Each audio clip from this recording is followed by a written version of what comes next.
아직 중학교 2학년 되신 부모님 없으시죠? 1학년이에요. 1학년까지는 괜찮아요. 고등학생 경험 있으시면 잘 아시겠네. 예. 그 중학교 2학년 정도 되잖아요. 그러면은 엄마랑 대화를 잘 안 합니다. 엄마뿐만 아니라 아빠는 더 대화를 안 해요. 그나마 엄마니까 대화를 하지. 그런데 다른 사람한테는 또 대화를 되게 잘해요. 그래서 초등학교 때나 엄마 옆에서 제잘제잘 하는 것이지 6학년부터 이제 그 징후가 나타나기 시작하는데 6학년, 중학교 1학년, 중2 되잖아요. 그러면 도대체 학교에서 누구랑 친한지, 뭘 하고 노는지 전혀 깜깜이에요. 알 수가 없어요. 그러다가 문득 갑자기 선생님한테 전화를 받는 경우가 생기거든요. 그때 아이보다 부모님이 더 충격을 받으세요. 나는 우리 아이 정말 얌전하고 한 번도 지금까지 말썽 부린 적도 없었는데 학교에서 이렇게 지냈다라고 하면서 쌤한테 전화 받았을 때 되게 충격을 받으시거든요. 그래서 오늘 시간이 되게 짧지만 핵심적으로 오늘 말씀드리도록 할게요. 제가 첫 사진 보셨죠? 계속 띄어져 있었는데 동일인 맞습니다. 네. 저는 제가 장난이 폭력이 되는 순간이라고 책을 2021년에 썼거든요. 그때도 학교 폭력이 되게 많이 문제가 되던 시절이었는데 지금은 점점 더 학교 폭력이 많아졌어요. 그러면 학교 폭력이 많아졌다라고 했을 때 수위가 더 심해졌느냐? 그건 아니에요. 아이들이 너무 교육을 잘 받아가지고 예전에는 그냥 지나가다가 옆 친구랑 딱 부딪힐 수 있잖아요. 아니면 야 하면서 이렇게 한번 밀칠 수 있잖아요. 예전에는 그냥 야 너 뭐야 이렇게 그냥 넘어갈 것도 요즘은 다 학교 폭력으로 신고합니다. 그 정도로 좀 아이들 사이에서 나한테 뭔가 불쾌감을 주거나 나한테 기분 나쁘게 했을 때 예전 같으면 선생님 쟤가 저랬어요 라고 하면서 선생님이 지도하고 끝날 것도 요즘은 다 학교 폭력으로 신고한 비율이 늘어나다 보니 학교 폭력이 많이 늘어난 것처럼 보이는 거예요. 그래서 어른들 사이에서는 저 사람 뭐야 직장 내에서 그런 사람 있으면 그냥 무시하고 넘어가면 되는데 오히려 아이들이 학교에서 어른보다 더 큰 규범을 지켜야 되면서 그렇게 살아가고 있는 거예요. 그래서 제가 미리 결론을 말씀드리면 혹시 우리 아이가 피해 아이가 됐건 가해 아이가 됐건 나한테 이런 시련이 이렇게 우리 아이한테 이런 일이 일어나다니 하면서 부모님들이 더 좌절하는 경우가 있는데 절대 그러지 마시고 이건 그냥 지나가는 일의 하나일 뿐이에요. 별거 아니에요. 지나서 보면 이걸 아무것도 아닌데 왜 그때 내가 그렇게 힘들어 했을까 이렇게 그냥 넘기시고 이건 금방 지나간다 이렇게 생각하시고 그냥 상식적으로 해결하시면 되세요. 평소에는 아이들이 별 문제 없이 잘 지내기 때문에 잘 안 보시는데 정말 피해 아이가 됐거나 가해 아이가 됐을 때 부모님들이 제 유튜브 보시고 너무 도움 많이 받고 있다고 하시더라고요. 그래서 평소에 그냥 구독만 눌러주시다가 혹시 안 생기면 좋겠지만 문제가 생겼을 때는 한 번씩 봐주시면 좋을 것 같습니다. 학교 폭력에 해당이 될까? 요즘 아이들이 뭐 하고 노는지 제가 실제로 학교 폭력으로 들어왔던 사안들을 오늘 말씀드리려고 해요. 아이들은 특히 남자아이들의 학폭과 여자아이들의 학폭은 완전 달라요. 남자아이들은 같이 놀아요. 몸으로 부대끼면서 놀아요. 근데 몸으로 부대끼면서 노는 걸 좋아하는 아이들은 그게 아무렇지도 않은 거예요. 그리고 실제로 아이들이 크면서 그렇게 몸으로 부딪히면서 놀아야 좀 건강하게 잘 크잖아요. 근데 남자아이 중에서도 그런 걸 싫어하는 아이들이 있어요. 나는 조용히 혼자 있는 걸 좋아하고 그냥 놀더라도 이야기하면서 노는 걸 좋아하지 막 몸으로 부딪히면서 노는 걸 싫어하는 아이들이 있거든요. 그런데 아직 아이들이 어리다 보니까 내가 좋으면 상대방도 좋은 거라고 생각해요. 그래서 상대방이 어떤 기분을 가지고 있는지 캐치하지 못하는 거예요. 그래서 아이들 사이에 어떤 놀이를 하냐면 한 아이를 붙잡아 놓고 그 아이들이 같이 이렇게 들어올리는 장난을 한다든지 아니면 한 5, 6학년 정도 되면 2차 성징이 나타나잖아요. 그러면 누가 더 큰가 크기 비교도 하고 예. 그 다음에 신체가 변화하는 것에 대해서 본인 스스로도 신기해서 내 신체는 이렇게 변화했는데 친구 신체는 어느 정도 변화했을까 이렇게 궁금해서 보여달라고 하기도 하고 이런 걸 해요. 호기심에. 그래서 그런 장난을 했을 때 너도 좋고 나도 좋고 그러면 이건 학교 폭력이 아니에요. 그런 행위를 했을 때 다 동의를 했을 때 학교 폭력이 아닌데 그 중에서 한 명은 사실은 싫어요. 그래서 이렇게 싫다고는 구체적으로 말을 못해요. 왜냐하면 싫다고 했다가는 그 무리에서 친구가 안 되니까 싫다고는 하지만 계속 이렇게 너무 거부가 하는 거야. 이거 하지 마 하는데 하지 마라고 했을 때 아이들은 그냥 빼는 거라고 생각하지 진짜로 싫어서 하지 마라고 한다고 생각하지 않거든요. 그런데 계속 보면은 타켓이 되는 아이들이 좀 그 아이가 더 많이 타켓이 되는 거예요. 다 같이 논다라고 치지만 비율적으로 보면 5명이서 놀 때 한 아이만 유독 그 들어올리는 아이의 대상이 된다든지 햄버거 놀이 이렇게 햄버거처럼 쌓는 놀이잖아요. 햄버거 놀이 중에 꼭 바닥에 깔리는 애가 된다든지 아니면 경찰과 도둑놀이 할 때 나도 경찰하고 싶은데 항상 그 아이가 도둑하는 확률이 더 많다든지 이런 식으로 해서 약한 아이가 그걸 싫어하는 아이가 계속 그런 불이익을 당하는 어떻게 보면은 괴롭힘을 당하는 역할을 하는 경우가 있어요. 그랬을 때 가해 학생으로 신고됐다라고 하면 가해 학생들이 신고됐을 때 어떻게 이야기를 하냐면 다 같이 동의하에 놀았는데 걔도 즐겁게 웃었고 우리도 웃었는데 왜 우리만 학교폭력 가해자고 걔는 피해자냐라고 하면서 인정을 하지 못해요. 근데 잘 들여다보면 그 아이 말도 맞아요. 하지만 상대방 아이가 어떤 생각을 가지고 있었을지 기분을 생각하지 못했던 거예요.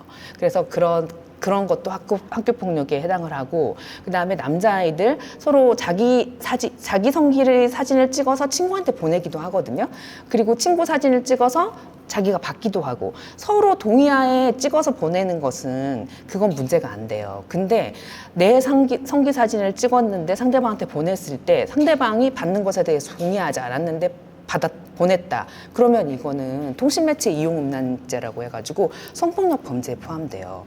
그리고 다른 친구가 사진을 찍어갖고 나한테 보내줬어요. 그럼 나만 보고 친구가 동의하에 나한테 보내줬기 때문에 나만 보면 되는데 이게 신기하니까 내가 동의 없이 또 다른 친구한테 보내요. 그러면 이건 뭐냐면 다른 사람의 신체 사진을 동의 없이 다른 친구한테 보내면 그게 바로 유포인 거예요. 그래서 카메라 등 이용 촬영죄라고 해서 학교 폭력일 뿐만 아니라 성폭력 범죄까지 되는 거예요. 그래서 아이들이 이게 별거 아니라고 생각하는데 이게 다 어떻게 보면 이게 범죄가 되는지 몰랐어요. 이게 학교 폭력이 되는지 몰랐어요 하더라도 마음 내심적으로는 이건 안 될 것 같은데 라고 하는 것은 다 안 되는 유형이라고 생각하시면 돼요. 그 다음에 기절놀이. 기절놀이는 좀 유행이 지나기는 했어요. 요즘은. 잠깐 이렇게 졸랐다가 하면 잠깐 기절하는 경우가 있거든, 몇 초간. 그 진짜 큰일 날 일인데, 한때 유행했던 건데, 요즘 하도 이제 교육을 많이 해서 요즘은 그렇게까지 장난하지 않는데, 보통 한 5, 6학년 때부터 이런 장난을 하면서 놀아요. 남자아이들은 특히.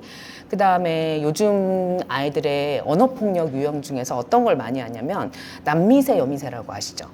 이게 여자애들은 되게 예쁘게 화장하고 막 예쁜 척하고 그 다음에 남자애들하고 되게 친하게 지내는 아이들이 있잖아요. 그러면 친구들 사이에서 여자애들 사이에서 좀 이렇게 질투하는 마음이 생겨서 쟤는 남미세야 이렇게 하거든요. 근데 그게 걔 귀에 들어가면 언어폭력이 되는 거예요. 자존심 상하죠. 나는 그냥 친구랑 친하게 지냈을 뿐인데 나 남자 안 미쳤단 말이에요. 근데 남미세라고 하면 그랬다고 하면 나 너무 기분 나쁘잖아요. 그리고 모욕적이잖아요. 그래서 이것도 언어폭력에 해당이 되는 거고 그걸 카톡으로 하더라도 친구와 단둘이 카톡을 하더라도 그것도 다 언어폭력에 해당이 돼요. 그래서 요즘 아이들은 직접 말을 하는 경우도 있지만 특히 여자아이들은 그룹을 형성해가지고 친한 아이들끼리 카톡을 하면서 어떤 특정 아이를 계속 이렇게 까는, 뒷담화하는 그 카톡을 하거든요. 그러면 친한 아이들끼리 카톡을 했을 때 유출이 안 되면 그건 문제가 안 돼요. 근데 꼭 여자아이들, 요즘 아이들은 기본적으로 의리가 없습니다. 여자아이들의 학폭은 5명에서 친하다가 어떤 한 아이, 다른 이 아이를 계속 뒷담화를 깠어요. 근데 그러다가 이 중에 한 명이 좀 토라진 거예요. 그래서 이 안에서 이루어졌던 뒷담화 내용을 얘한테 가서 이릅니다. 그러면 이 친구가 얘네들 다 이제 언어폭력으로 거는 거죠. 그리고 제보를 한 이 학생만 빼주는 거예요. 네, 그런 식으로 해서 여자아이들은 학폭이 되는 경우가 있고요. 여학생들은 더 이렇게 심리적으로 복잡한데 어떤 경우가 있냐면 이렇게 5명이 친구였어요. 그러다가 어느 순간 이 친구가 소외가 되는 거예요. 얘만 몰래 얘만 빼놓고 어떤 뭐 콘서트를 간다든지 얘만 빼놓고 영화를 보러 간다든지 얘만 빼놓고 뭘 먹으러 간다든지 이러는 거예요. 그러면 얘 입장에서는 여학생들은 학교를 안 간다고 할 때 잘 물어보셔야 돼요. 여학생들은 왜 학교를 안 가냐면 학교를 갔는데 점심시간에 급식실에 같이 급식을 먹으러 갈 친구가 없다. 쉬는 시간에 화장실에 같이 갈 친구가 없다. 여학생들은 화장실 칸도 같이 들어가는 줄 아시죠? 네. 그 다음에 학교에서 이동 수업 시간이 있잖아요. 미술 시간, 음악 시간, 체육 시간, 이동 수업이 하는 날인데 이동 수업하러 걸어갈 때 같이 갈 친구가 없다. 그 다음에 모둠 활동을 한단 말이에요. 모둠 활동은 선생님이 만들어주면 좋은데 그냥 이렇게 자기네들끼리 만들으라고 한단 말이에요. 근데 다른 아이들은 다 이게 짝이 있는데 나만 그 모둠에 안 끼는 거예요. 그러면 그 수업이 있는 날은 애가 안 갑니다. 그리고 급식 시간에 밥도 안 먹습니다. 그럴 때 왜 그러냐면 이유를 다 들어보면 아무 이유 없이 따돌린다고 하면 그건 따돌림이에요. 근데 문제는 이 아이가 요 사이에서 약간 이간질하는 행동을 한 거예요. 그러면 이 친구들 사이에서 얘를 멀리하게 되는 거죠. 이럴 때 이 아이가 이제 따돌림을 학교폭력으로 신고하는 경우들이 있는데 이 경우에는 되게 학교폭력으로 인정받기가 쉽지는 않아요. 네. 그랬을 때 여학생들이 이런 경우가 생긴다고 하면 어떻게든 관계를 회복할 수 있도록 친구를 만들어주는 일을 해야 돼요. 남자아이들은 이런 경우 친구 간의 또래 문제는 그나마 좀 적어요. 그런데 여학생들이 더 복잡하고 그렇거든요. 그래서 가장 중요한 건 우리 아이가 학교에서 어떻게 지내는지 그리고 아이가 이유 없이 잘 지내다가 학교에 안 간다고 했을 때 그때 그냥 야 공부해야지 네가 왜 학교를 안 가 이렇게 그냥 퉁치지 마시고 왜 학교에 안 가고 싶어 하는지 이유를 진짜 잘 물어보셔야 돼요. 이유 없이 학교 안 가지 않거든요. 그냥 나 사실은 괴로운 일이 있어. 근데 말은 못해요. 아이들이 의외로 말을 안 하거든요. 부모한테 속상한 일이 있을 때. 그래서 엄마 나 학교 가기 싫어 했을 때 그냥 그걸 얘가 공부 안 하려고 하나 보다 이렇게 생각하지 마시고 학교에서 무슨 일이 있구나 라고 하면서 이렇게 따지듯이 물어보지 말고 이렇게 조곤 이야기를 하면서 대화를 해보고 도저히 내가 물어봐도 애가 대답을 안 한다 그러면 저한테 연락 주세요. 제가 이야기하면 아이들이 다 술술술 이야기합니다. 제가 물어보면. 근데 제 아들도 저한테는 잘 이야기 안 해요. 다른 사람이 물어보면 잘 하거든요. 그래서 그렇게 아이의 어떤 단어, 말에 그냥 어른 생각으로 얘가 또 그러네 이러지 마시고 그 한마디 한마디를 좀 새겨 보시면 될 것 같아요. 그리고 얘가 평소에 안 그러더니 왜 이러지? 이렇게 생각하지 않으셨으면 좋겠어요. 그다음 장난과 그래서 폭력의 차이를 보면은 장난은 말씀드렸듯이 다 동의하면 그건 장난이에요. 그런데 동의하는 것처럼 보이지만 한 아이가 유독 싫어하는 표정을 하거나 이렇게 한 아이만 타켓이 됐다. 그러면 장난이 아니고 폭력이에요. 그래서 장난과 폭력은 내 기준이 아니라 상대방 기준인 거예요. 내가 장난이라고 해서 장난이 아니에요. 나는 장난이지만 상대방한테는 폭력이 될 수 있다. 그래서 아이를 교육하실 때 너가 그런 행동을 했을 때 상대방이 어떻게 생각할지 상대방도 정말 좋아해? 상대방도 너한테 똑같은 행동을 했어? 라고 이렇게 물어보시고 교육을 할 때 항상 상대방의 의사를 먼저 존중하는 그런 교육을 하시고 이것도 어른들도 마찬가지예요. 어른들도 사회생활할 때 동일한 생각으로 행동을 하시면 되겠습니다. 학교폭력 절차는 되게 잘 아시는 분도 계시는데 되게 일반 절차랑 좀 달라가지고 다른 부분이 있는데 맨 처음에 궁금해하신 부분이 우리 아이가 피해를 당했어요 라고 들었을 때 어떻게 해야 되는지를 잘 모르시는 분들이 많더라고요. 일단 집에 왔는데 엄마 나 학교에서 누가 나 때렸어 라고 이야기해요. 그러면은 누가 때렸어? 이렇게 하지 마시고 그래 무슨 일이 있었는데 라고 하면서 조금 물어보세요. 그래서 그걸 냉정하게 판단을 하세요. 아 그거는 아이들 사이에 그냥 뭐 있을 수 있는 일이겠다. 그러면 선생님한테 전화하셔가지고 아이가 오늘 어떤 친구한테 뭐 뺨을 맞고 왔다는데 어떻게 된 일인지 선생님께서 확인 좀 해주시라 라고 해서 확인을 하시고 그러면 선생님이 자초지종을 확인하시겠잖아요. 그러면 때린 아이 부모님한테도 이야기를 할 거란 말이에요. 그래서 그 부모님이 그 사실을 알고 죄송하다고 사과를 한다거나 선생님 통해서 사과 의사를 전달을 해온다거나 그러면 일단 내 기분대로 하지 마시고 아이한테 물어보세요. 오늘 학교 가서 상대 아이가 너한테 미안하다고 사과했니? 그리고 어떻게 잘 이제 별일 없이 사과하고 잘 지내기로 했어? 그러면 그렇다라고 하면은 그러면 한 번 정도는 선생님한테 그냥 이렇게 지도해 주시고 그냥 이렇게 앞으로 잘 지켜봐 주세요. 이렇게 넘어가시는데 그쪽에서 사과도 안 하고 우리 아이가 걔 때문에 학교 가기 싫다라거나 그리고 그 부모님도 나한테 어떠한 뭐 미안하다는 용서의 말도 하지 않고 아무런 액션도 하지 않는다. 그러면 그때 이제 학교 폭력을 고려를 해보세요. 그러면 학교 폭력 신고는 담임쌤한테 선생님 저 이거 학폭으로 하겠습니다. 요 한마디만 하시면 돼요. 아니면 담임쌤하고 소통하기 싫으시면 학교마다 학교폭력 그 담당하는 교사가 계세요. 생지부장, 생활지도부장님이신데 생지부에 전화하셔가지고 학교폭력으로 신고하고 싶습니다. 말로 해도 돼요. 근데 말로 하면 이게 괜히 묻힐까 걱정된다. 그러면 그냥 언제 이런 일이 발생했는데 학교폭력으로 신고합니다. 한 장짜리 문서만 제출을 하셔도 돼요. 근데 대체로 90% 이상은 그냥 전화로 해도 학교폭력 신고가 돼요.